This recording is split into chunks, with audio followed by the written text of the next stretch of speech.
Hope you're having an awesome day. Here is your EIDL Economic Injury Disaster Loan Grant update. Also your SBA Forgivable Loan application.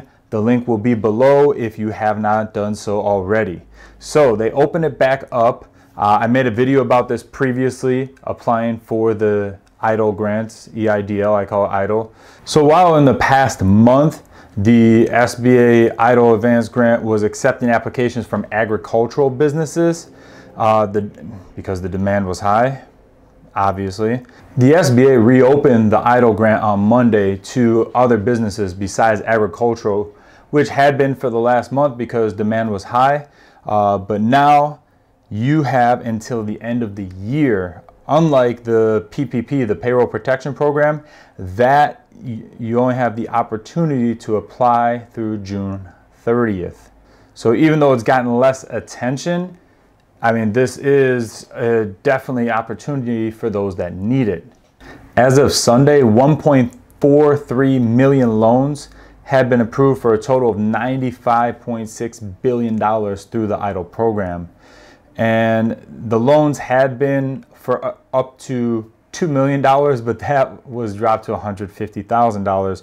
The program's emergency grant was also dropped from the initial $10,000 per business to $1,000 per employee per business. And yeah, I talked about that earlier as well.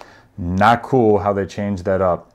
So the data from the National Federation of Independent Business from earlier this month found that people who had applied for EIDL loans, 57% have been approved so far, 38% have not heard about their status, and 5% were denied. So it looks like there's that big gray area of the people who haven't been determined their status, because if 5% were denied, 57% have been approved. That means as of now, without that gray area, 10 times as many people have been approved than denied. It's just a matter of what's going to happen with that other 38%. Is that they're going to be approved or they're going to be denied? Once we have those final numbers, that would help determine the effectiveness of this program. But seeing as there is no downside to applying, might as well just apply. And this goes, you know, if you're any like gig worker, Uber driver, rideshare, a realtor, of course, anything self-employed, independent contractor, landlord, if you had lost rent, you know, just your average side hustles. If you do any of that, if you're any type of self-employed, 1099, you might as well apply. And maybe that's what that 38% is, people that applied, and maybe they're not going to get it, but hey, you never know, there's a chance. So here's some advice for completing the application if you are a 1099 independent contractor. So the first question, check the third box because you're applying as an independent contractor. You have to add your SSN, your social security number. It's going to ask for your gross revenues and cost of goods sold. You can estimate this, and you can use this more as the expenses incurred for your service, for your job. So that could be like gas if you're an Uber driver, insurance and things like that, maintenance. So when it asks for owner, put your name at 100% because you are the owner of your own business.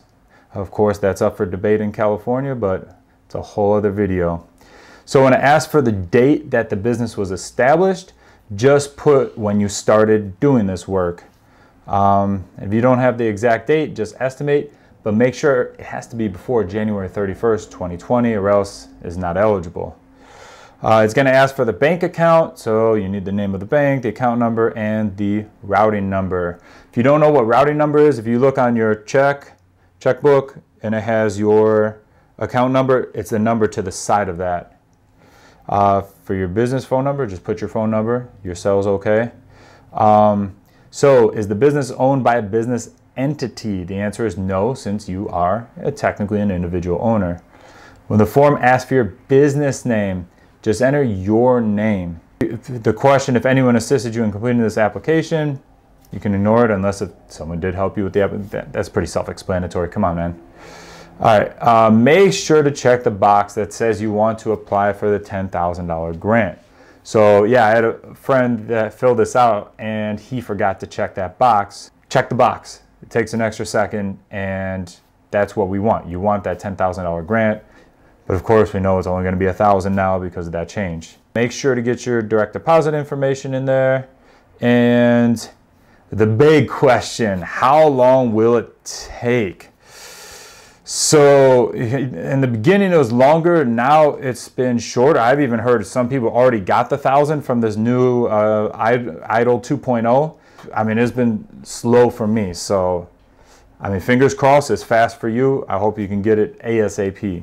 A lot of people are also qualifying for the loan, which isn't a bad loan. I mean, it's 30 years, 3.75% interest, and you can defer for a year.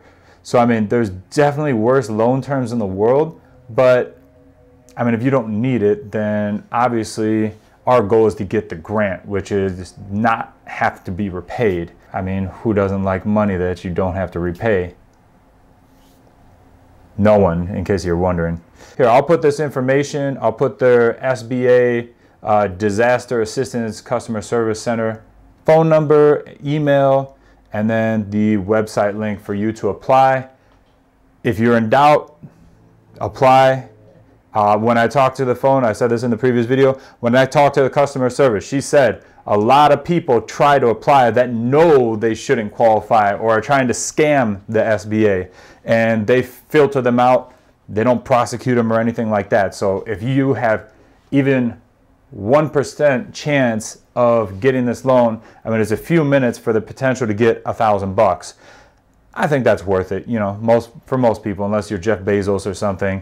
Now, while it doesn't matter if you're a billionaire to apply for the EIDL grant, it also doesn't matter how much money you have to hit the like button for this video, because it's absolutely free and would greatly support the channel in the eyes of the almighty YouTube algorithm. So that would be very much appreciated. Just smash it till it turns blue. And of course, subscribe if you haven't already for all of the updates. I'm going to be coming with daily videos. At least on weekdays, maybe weekends too, get that real estate going. And definitely share this out. Put a comment down below. Like it, hate it, spam robot, loving it. Whatever feedback you have, it's all welcome here. Put it down as long as it abides by the YouTube terms of service and being respectful as a human being, of course. It's all welcome. Just use common sense. Anyway, thank you so very much for watching. I'll see you on the next one.